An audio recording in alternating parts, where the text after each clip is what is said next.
Engkau tentu telah tahu bahwa kerajaan Manchu berhasil menguasai semua daratan di selatan. Akan tetapi, masih ada daerah di barat yang belum mau tunduk, yaitu daerah Sichuan yang dikuasai oleh Busam Kui. Kedudukan musuh ini amat kuat dan hal ini terutama sekali ditimbulkan oleh bantuan orang-orang Kangou yang berilmu tinggi. Kami mengalami kemacetan dan kesulitan untuk menaklukkan daerah itu, yang merupakan daerah terakhir. Kalau Sichuan sudah takluk, berarti seluruh daratan Tiongkok berada di kekuasaan kerajaan Cheng kita. Bukan kerajaan kita, Nona. Ingat, saya adalah seorang bangsahan. Nirahai mengerutkan keningnya. Apakah engkau anti Manchu dan pro kepada Busam Kui? Kakek itu menarik napas panjang dan menggeleng kepala. Saya tidak mengenal Busam Kui, dan saya tidak peduli akan urusan negara. Saya hanya bertugas menjaga kuburan suci ini. Dahulu, mendiang pendekar sakti suling emas menghilangkan semua bentuk permusuhan antar suku bangsa, bahkan kerajaan Hitan berdarahan pula. Akan tetapi sekarang, saya tidak tahu tentang urusan kerajaan. Teruskan, apakah yang Paduka kehendaki? Kami ingin menaklukkan Sichuan tanpa menimbulkan banyak korban di pihak orang-orang gagah di dunia Kangmo. Kaisar kami membutuhkan tenaga orang-orang pandai itu, maka kami ingin menaklukkan mereka tanpa membunuh. Bahkan kalau bisa hendak menarik mereka untuk bekerja sama demi negara dan bangsa seluruhnya. Karena itu, kedatanganku ke sini untuk minta pinjam senjata pusaka dari mendiang suling emas. Dengan suling sakti milik suling emas, kiranya aku akan dapat mempengaruhi para orang gagah itu untuk menakluk dengan damai. Berikanlah suling emas itu padaku, kakekku, untuk kupinjam beberapa lamanya. Kalau sudah selesai tugasku dengan hasil baik, aku bersumpah untuk mengembalikannya kepadamu. Tidak mungkin. Kakek itu berseru. Pusaka-pusaka itu adalah benda keramat, yang tidak boleh dibawa pergi oleh siapapun juga dari sini. Nona sudah menyaksikan sendiri terpaksa saya membunuh sepasang anjing hitam tadi yang hendak merampas pusaka. Dan entah sudah berapa banyak orang-orang yang tewas di tangan saya karena menghendaki pusaka-pusaka itu. Harap Nona membuang jauh keinginan itu dan meninggalkan tempat ini dengan selamat. Kakek yang keras kepala, apakah kau ingin aku menggunakan kekerasan? Engkau tahu sendiri betapa lihainya Patmo Kiam Hoatku yang tidak akan dapat kau lawan. Nirahai sudah menggerakkan payungnya. Payung yang tadi dipanggulnya itu kini telah menodong dari depan dadanya ke arah kakek itu. Kipas dan suling emas sudah tercabut keluar oleh kakek itu sambil berkata, Nona, memang Patmo Kiam Hoat amat hebat. Di dunia ini terdapat dua ilmu mukjizat yang dimiliki mendiang pendekar sakti suling emas, yaitu Lohei San Hoat, ilmu silat kipas pengacau lautan, dan Pasian Kiam Hoat, ilmu pedang delapan dewa. Patmo Kiam Hoat, ilmu pedang delapan iblis, dahulu diciptakan untuk mengatasi Pasian Kiam Hoat. Akan tetapi betapapun juga, ilmu yang bersih tak mungkin dapat dikalahkan ilmu yang sesat. Dewa yang suci takkan dapat dikalahkan iblis yang jahat. Saya tidak akan dapat menyerahkan suling ini selama nyawaku masih berada di tubuh ini. Bagus. Engkau memang keras kepala. Nirahai berseru marah dan payungnya sudah menerjang hebat. Akan tetapi kini kakek itu mainkan Pasian Kiam Hoat dengan suling emasnya, dan kipasnya mainkan ilmu silat Lohei San Hoat yang dahsyat. Angin keras bertiup dari kebutan kipas, menyambar-nyambar muka Nirahai. Dan setiap kali gadis ini terpaksa miringkan muka atau mengelak oleh sambaran kipas, sinar kuning emas dari suling sudah meluncur mengarah bagian tubuh berbahaya, disusul dengan totokan-totokan gagang kipas. Aiki, Nirahai menggunakan ginkangnya, tubuhnya melesat ke atas dalam usahanya untuk menghindarkan diri. Keringat dingin keluar dari jidatnya dan gadis ini harus mengakui bahwa kakek bongkok itu benar-benar lihai sekali. Ia bersilat dengan hati-hati, menggunakan payungnya sebagai senjata pedang yang menyerang, juga sebagai senjata perisai yang melindungi tubuh. Pertandingan berlangsung seru sekali. Kakek itu menang pengalaman dan juga menang ilmu silat, akan tetapi kalah lincah dan kalah dalam hal perkembangan, taktik dan kecerdikan. Pertandingan berlangsung 100 jurus lebih dan diam-diam Nirahai harus mengakui bahwa ilmu pedang Pet Mo Kiam Hoat memang kalah hebat oleh ilmu pedang Pet Sian Kiam Hoat. Kalau saja kakek itu menguasai ilmunya dengan sempurna, kiranya tadi ia sudah dirobohkan lawan. Nirahai tiba-tiba menyambit dengan jarum-jarumnya. Karena jarak di antara mereka dekat, kakek itu terkejut. Memutar kipas dan mengebut jarum-jarum runtuh ke tanah. Kesempatan ini dipergunakan oleh Nirahai untuk mengirim tusukan kilat dengan ujung payungnya. Kipas itu terbuka, menangkis dan tiba-tiba tertutup. Kedua gagang kipas menjepit ujung pedang. Nirahai kaget sekali karena tiba-tiba payungnya tak dapat digerakkan dan tampak sinar kuning emas berkelebat depan matanya. Taulah puteri ini bahwa nyawanya terancam suling yang ampuh itu. Tubuh Nirahai dan tubuh kakek bongkok itu terlempar ke belakang oleh dorongan telapak tangan yang memiliki tenaga hebat tak tertahankan. Mereka cepat meloncat untuk mematahkan tenaga dorongan yang membuat mereka terhuyung dan memandang ke depan. Nirahai terbelalak heran melihat bahwa di situ telah berdiri seorang nenek yang masih memiliki wajah cantik sekali. Pakaiannya pun indah dan bersih, berdiri dengan sikap agung melebihi keagungan permaisuri kaisar sendiri.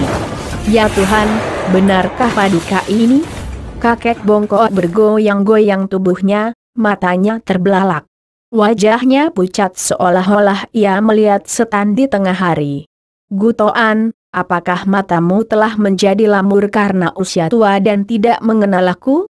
Wanita itu berkata, suaranya dingin melebihi salju. Benarkah Paduka ini? Maya Siochia, Nona Maya? Nenek itu tersenyum, bukan dengan mulutnya melainkan dengan matanya, mata yang amat indah dan sama sekali tidak membayangkan usia tua. Gutoan, biar sudah menjadi kakek tua, engkau masih bodoh. Masa aku yang sudah jadi nenek kau sebut Siochia? Sungguh pun aku selamanya tidak pernah menikah dan masih seorang nona. Akan tetapi nona tua. Ucapan terakhir ini terdengar bernada duka sehingga Nirahai menjadi heran. Ah, ampunkan hamba. Kakek itu lalu menjatuhkan diri berlutut di depan nenek itu. Hamba kira, hamba dengar bahwa Paduka. Ia tidak berani melanjutkan. Kau kira aku sudah mati? Nenek itu melanjutkan dan melihat kakek bongkok yang berlutut itu mengangguk. Ia menghela napas panjang. Memang sudah mati? Apakah bedanya dengan mati kalau batin ini sudah kosong dan semangat ini sudah padam? Hanya tubuh yang tak tahu diri, yang masih belum juga mau mati. Ucapan ini terdengar perlahan kemudian tiba-tiba ia sadar dan melanjutkan dengan suara halus namun amat dingin dan penuh wibawa. Gutoan, aku melihat engkau sampai menggunakan sepasang pusaka keramat dan mainkan ilmu simpanan melawan gadis ini. Siapakah dia? Ia bertanya kepada Gutoan akan tetapi menoleh kepada Nirahai. Dan sejenak ia terpesona melihat wajah Nirahai, karena ia seakan-akan melihat bayangannya sendiri dalam air yang jernih. Kau seorang gadis hitan.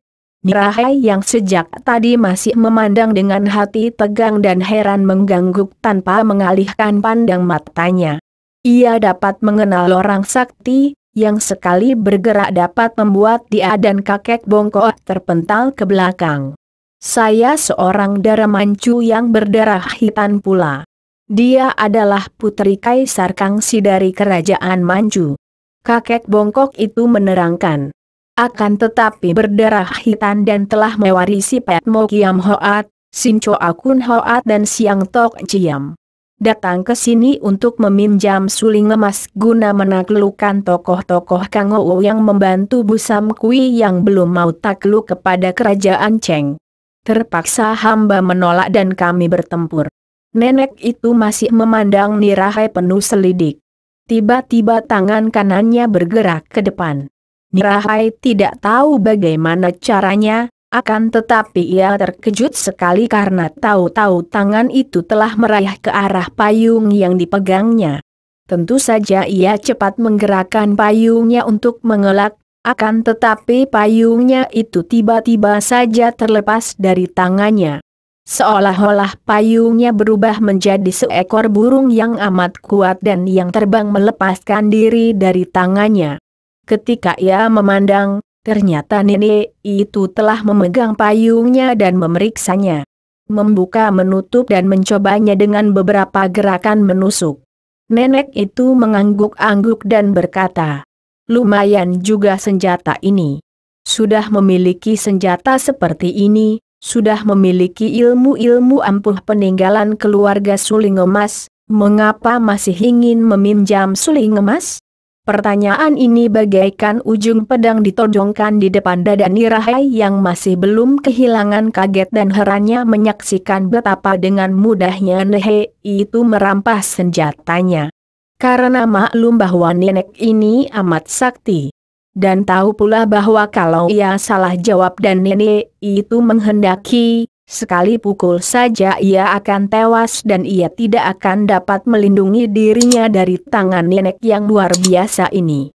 Maka Nirahai yang cerdik dan juga yang merasa amat kagum segera menjatuhkan diri berlutut di depan nenek itu, seperti kakek bongkok, dan berkata, "Mohon maaf sebanyaknya kepada Lo Ciampu kalau Tecu bersalah dalam hal ini.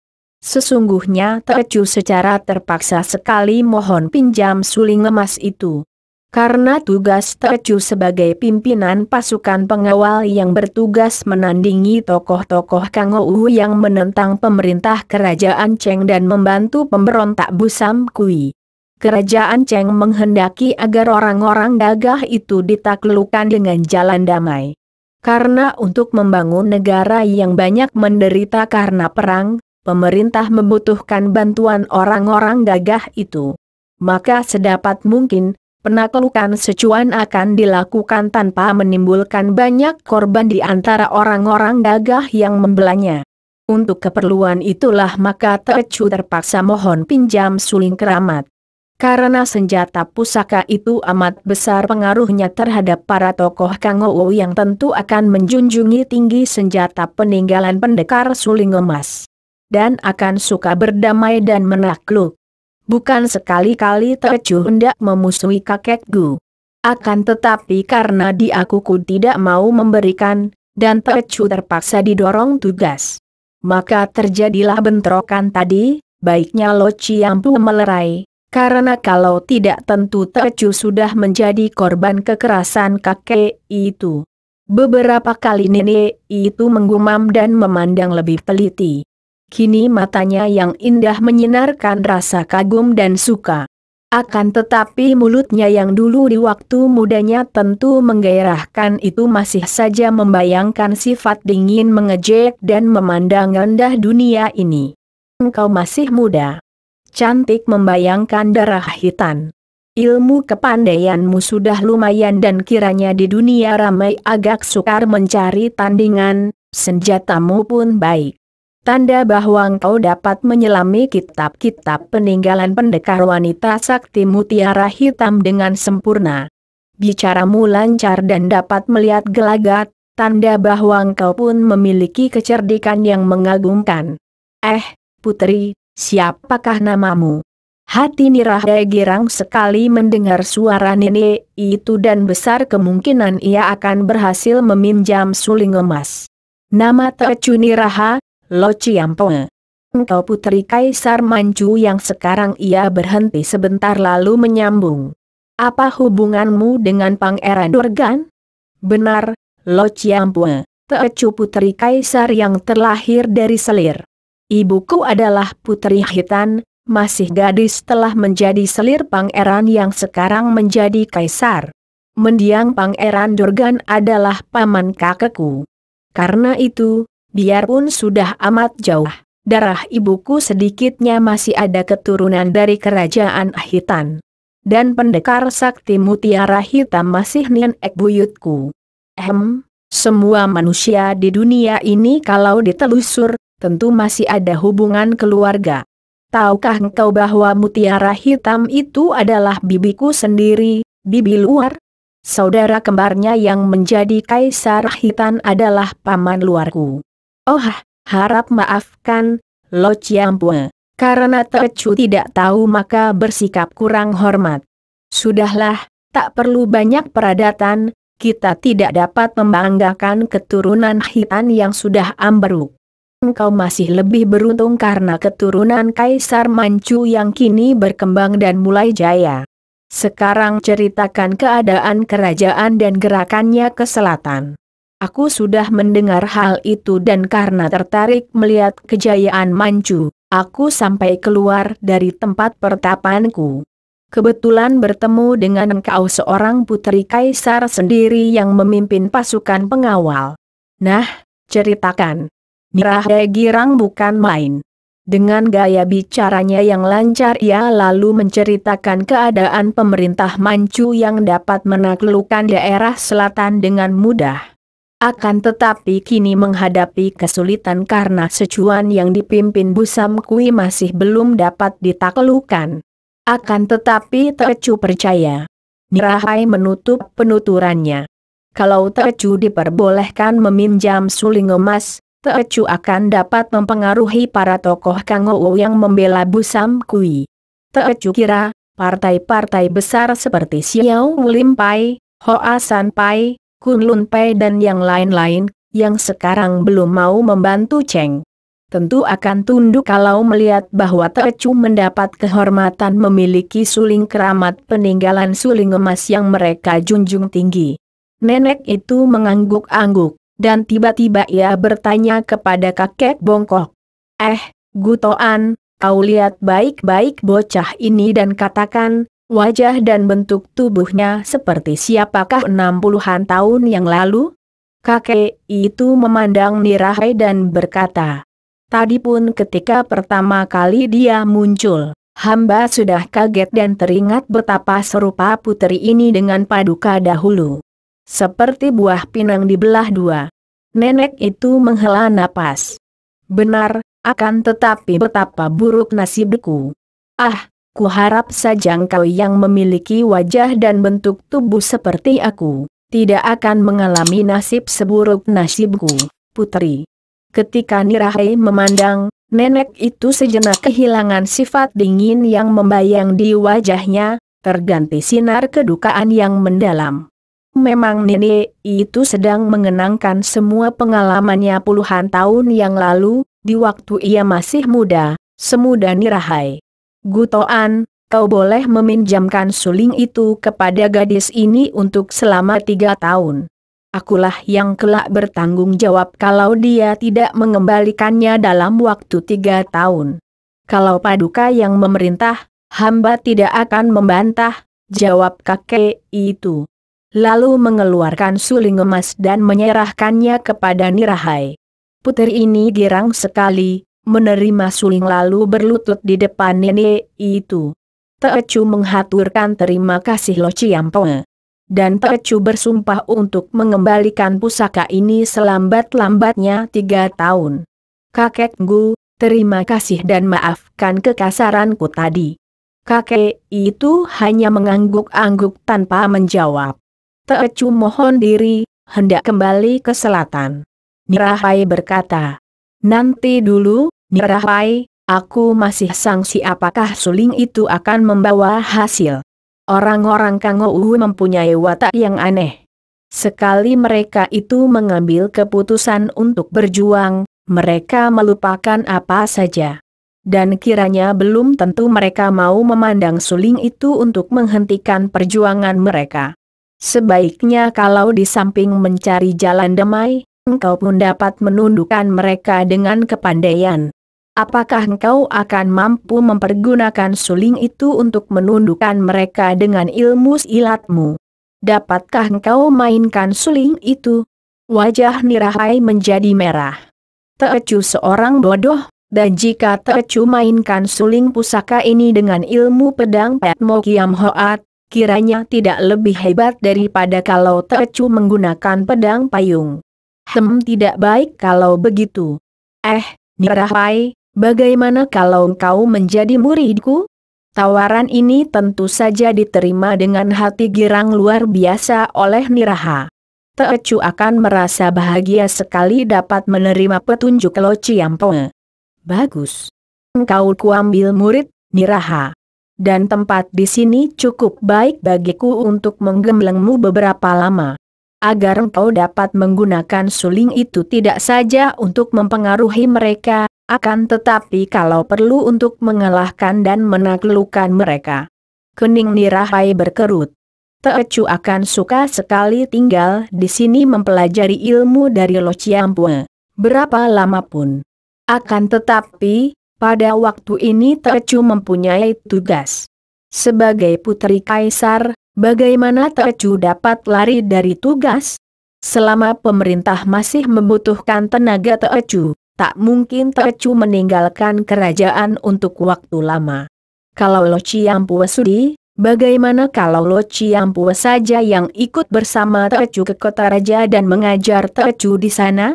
Teocu percaya bahwa ayahanda kaisar akan menerima Lo Ciampoe dengan segala kehormatan dan rasa bangga di hati.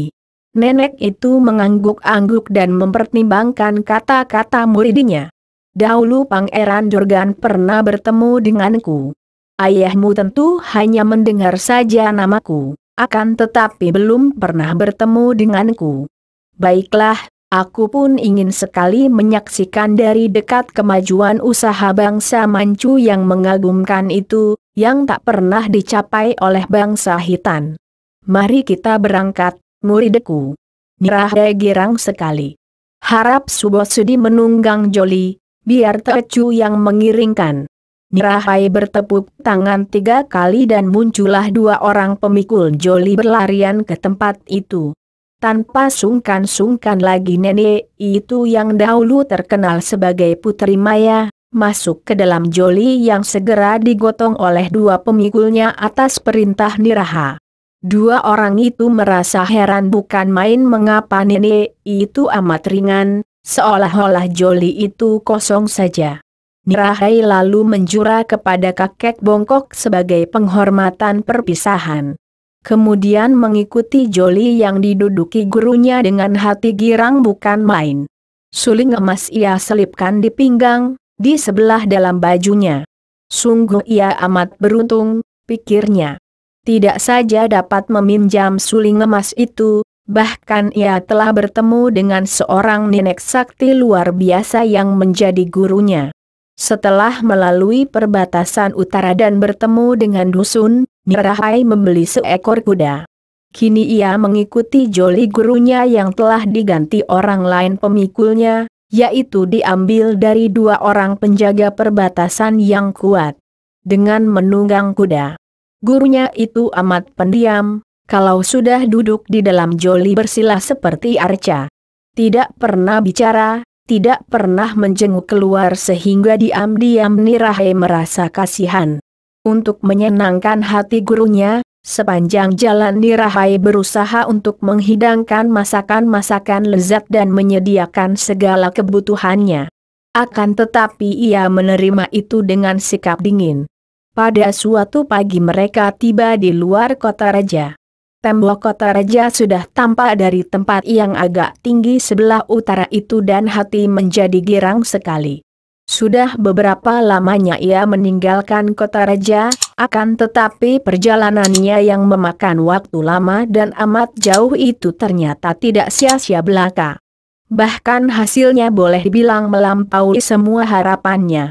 Ketika kudanya berjalan perlahan mengiringkan Joli yang dipikul oleh dua orang pemikulnya, yang semenjak meninggalkan kuburan keluarga Suling Emas telah berganti sampai 10 kali itu.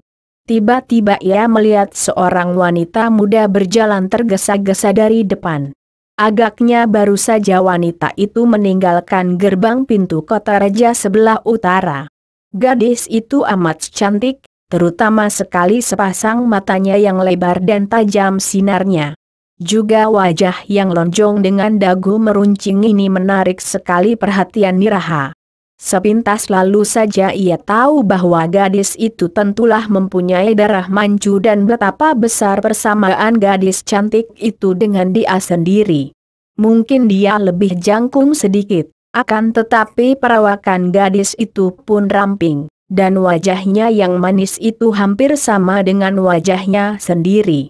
Gadis itu pun berdiri sambil memandangnya dengan sinar mata tajam menyelidik. Agaknya gadis itu heran melihat dia memanggul sebuah payung. Bahkan ketika rombongannya yang terdiri dari dua orang pemikul Joli dan kuda yang ditungganginya lewat, gadis itu menghentikan langkah kakinya dan berdiri di pinggir jalan memandang bengong. Nirahai tidak mempedulikannya lagi saking girang hatinya sudah hampir tiba di kota raja. Akan tetapi mendadak ia mendengar bentakan nyaring, "Heh, berhenti dulu."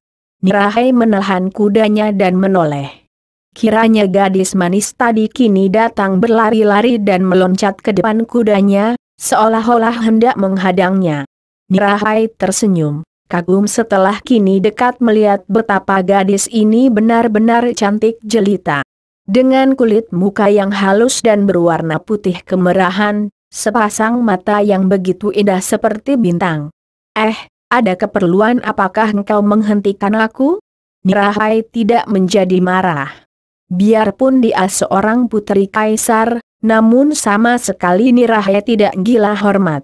Apalagi ia maklum bahwa gadis ini tentu belum mengenalnya, maka sikapnya yang kasar itu pun boleh dimaafkan.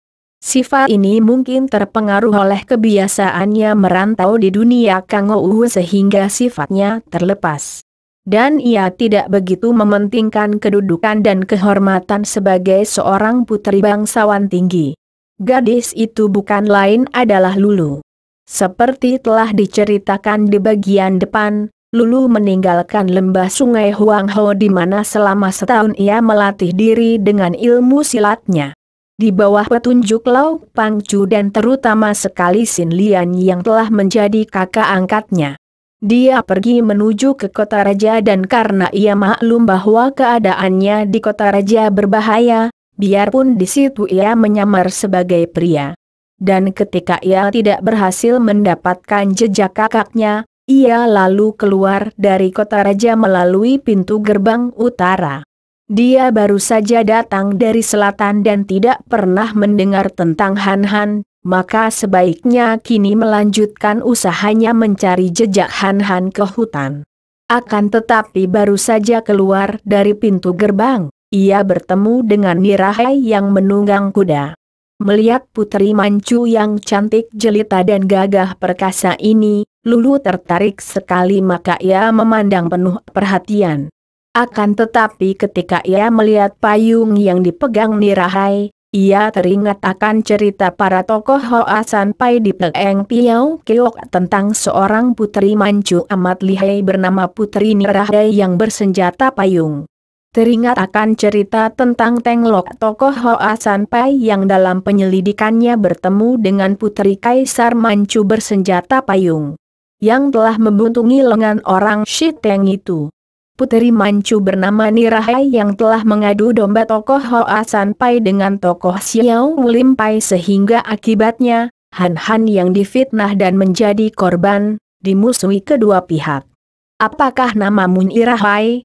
Nirahai membelalakan matanya dan hampir saja ia tertawa bergelak. Pertanyaan itu begitu tiba-tiba, begitu sederhana dan diajukan tanpa dibuat-buat. Pertanyaan dengan sikap paling kurang ajar yang pernah ia alami selama hidupnya. Ia tidak marah, bahkan tersenyum memandang gadis yang bermata lebar itu. Ia mengangguk, ingin mendengar lebih banyak. Suara gadis itu merdu dan nyaring, dan setiap gerakannya membayangkan kejujuran dan kepolosan yang mengharukan. Jadi engkaulah yang bernama Nirahai Putri Kaisar, gadis yang mengadu domba tokoh-tokoh Xiao Lim Pai dan Hoa San Pai?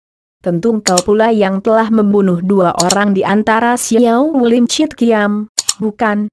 Kalau ia menghadapi pertanyaan seperti itu dari seorang tokoh Kangou, tentu Nirahai akan menjadi terkejut dan berhati-hati.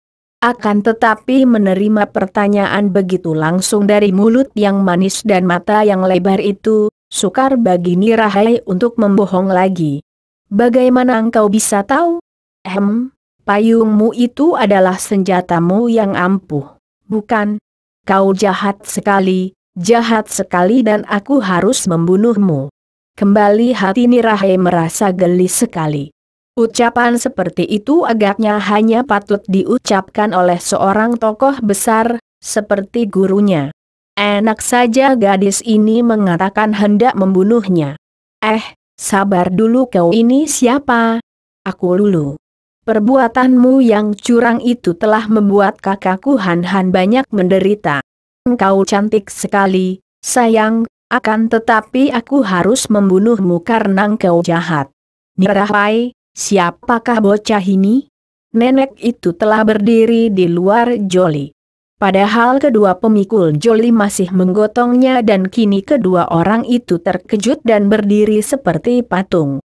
Mereka tidak merasa Joli menjadi ringan, tidak melihat dia turun, akan tetapi mengapa tahu-tahu telah berada di luar Joli. Seorang di antara mereka menyingkap tirai Joli dan memang benar, Joli itu kosong. Terpaksa mereka menurunkan Joli dan keduanya berjongkok di dekat Joli. Lulu menengok, memandangnya dan ia terkejut. Cepat ia membalikan tubuh pula memandang Nirahai yang kini telah meloncat turun dari kuda. Aku pernah bertemu denganmu, engkau penghuni Pulau Es. Ya benar. Lulu menudingkan telunjuknya ke arah Nirahai. Apa? Pulau Es? Kau gila agaknya. Nirahai menjawab. Akan tetapi tiba-tiba terdengar suara angin dan Lulu berteriak kaget karena pundaknya sudah dicengkeram oleh nenek itu yang membalikan tubuh. Lulu menghadapinya sambil membentak. Apa maksudmu? Penghuni Pulau Es. Hayo katakan apa maksudmu. Lepaskan tanganmu, jangan cengkeram pundakku. Nenek jahat. Lulu berteriak meronta-ronta, akan tetapi percuma saja. Jari tangan nenek itu seolah-olah telah melekat di pundaknya. Lepaskan. Kalau tidak. Bocah liar. Kalau tidak engkau mau apa? Nenek itu berkata. Kupukul mampus kau. Diam-diam nenek itu kagum sekali melihat keberanian Lulu, maka ia menjawab.